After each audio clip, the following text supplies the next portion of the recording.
Okay, so what really makes a neighborhood work? I'm not just talking about the houses, but the actual hardware. The streets, the sidewalks, the paths that connect all of us. We're going to dive into how we can build communities that give real freedom and independence to literally everyone, from an 8-year-old on their bike to an 80-year-old who wants to stay connected. So let's start with a puzzle that might look a little too familiar. A school is, as the crow flies, just 200 yards from a house. That should be a super easy 5-minute walk, right? But look at the path you actually have to take. It's 2 miles long. This isn't a river or a mountain. It's what planners call artificial distance. It's a design that basically makes walking impossible, not because things are far, but because the path is just impractical. And this is a core problem so many of us deal with every single day without even thinking about it. And this whole problem, it's got a name: dormitory suburbs. I mean, it's a perfect description, isn't it? These are places designed with pretty much one thing in mind: a place to sleep. All the other parts of life, working, shopping, grabbing a coffee, they're all pushed miles away. It forces us into our cars for every single trip. But what's the real human cost here? Well, it's way more than just an annoying trip to the grocery store.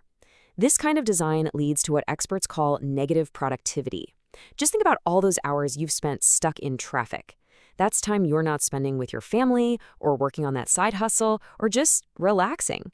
It's a system that actually engineers isolation right into the fabric of our lives.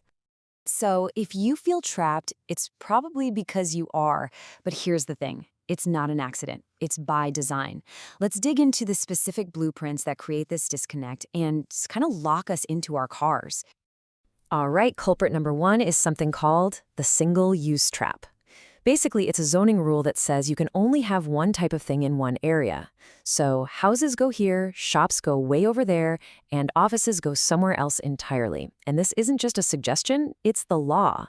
It literally makes it illegal to have a little corner store or a cafe in a residential neighborhood.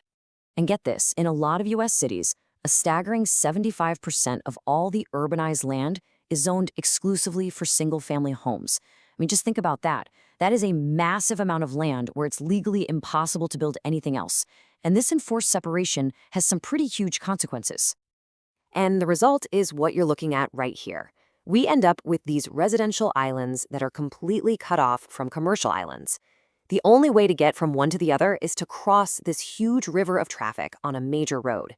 So here's the kicker. This design guarantees car dependency. It doesn't matter how much you might want to walk or bike. This separation also creates a really powerful feedback loop. It's a cycle, right? You separate homes from businesses, which forces everyone to drive. To handle all those cars, you have to build giant free parking lots. All that free parking makes driving even more convenient, which then encourages more spread out, low-density development. And that, in turn, makes public transit almost impossible to run efficiently. It's a vicious cycle that's incredibly hard to break. But here's the hopeful part. If we designed ourselves into this mess, we can absolutely design our way out of it. And it's not about bulldozing everything and starting from scratch. It's about making smart, targeted repairs to the grid we already have. On the left, you see the problem. It's a maze of cul-de-sacs, what planners sometimes call loops and lollipops, and they create all that artificial distance we were talking about. See how there's no direct way to get between houses that are right next to each other? But now look at the right. That's the solution. By just adding a few simple connections for walking and biking, you can transform that confusing maze into a connected, walkable grid. And here's one of the most effective and cheapest ways to do it. Just cut a simple trail through the end of a cul-de-sac. It's a shortcut. For cars, nothing changes. But for a kid on a bike or someone just taking a walk, it's a total game changer. It lets you bypass all those long, winding roads and suddenly makes walking or biking the logical choice again. So, repairing the grid is step one. The next big thing is solving what's known as the first and last mile challenge. This is all about bridging that gap between your front door and the nearest bus stop or train station. So, what's the hardware we need for that? So what's in the essential toolkit for a street that actually connects people? Well, first, you need sidewalks that are at least 5 feet wide, and we'll get back to why that number is so important. Next, you need dedicated, protected bike lanes. Then you add a green buffer zone, with trees to separate people from traffic. And finally, good lighting so it feels safe no matter the time of day. This isn't rocket science, it's just designing a street for humans. This hardware enables a totally new kind of journey. You can leave your house, hop on what's called micromobility, things like shared e-scooters or bikes, to get to a neighborhood hub, like a school or community center, really easily. And from there, boom, you connect to regional transit that can take you anywhere in the city. It perfectly bridges that gap for trips that are just a little too far to walk. Okay, so let's circle back to that 5-foot sidewalk. Why is that specific number so crucial? Well, it's because it is the bare minimum width needed for assisted mobility. It means someone in a wheelchair can pass another person, or two people can walk side by side comfortably. This simple standard is absolutely key to universal access, making sure our 80-year-old neighbor can get around their community safely and with dignity. So when we install all this new hardware, the connected grid, the safe sidewalks, the bike lanes, we're doing so much more than just making it easier to get around. We're actually starting to build a community that works for everybody.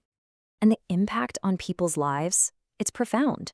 Seniors can age in place, staying in their homes and their social circles even if they stop driving. Kids get the independence to bike over to a friend's house safely. It provides real access for people with disabilities. And just by getting us out of our cars and into shared spaces, it naturally sparks social interaction and helps fight the modern epidemic of loneliness. And when you make these kinds of changes, you start to see things like this pop up: an outdoor gym, a community garden, a busy little plaza. These awesome public spaces become possible and popular because people can actually walk or bike to them safely. They become the new beating heart of the community. Ultimately, it's all about creating streets that feel safe and comfortable, almost like they're an extension of our own living rooms. When streets are built at a human scale with good lighting and interesting things to look at, people actually want to be there. And when people are out and about, a neighborhood just comes alive. So this leaves us with a final question to chew on. Take a look around your own community. Think about those dead ends, those missing sidewalks, or those unsafe crossings. What's the very first piece of hardware, the first simple connection that your neighborhood needs to start this journey?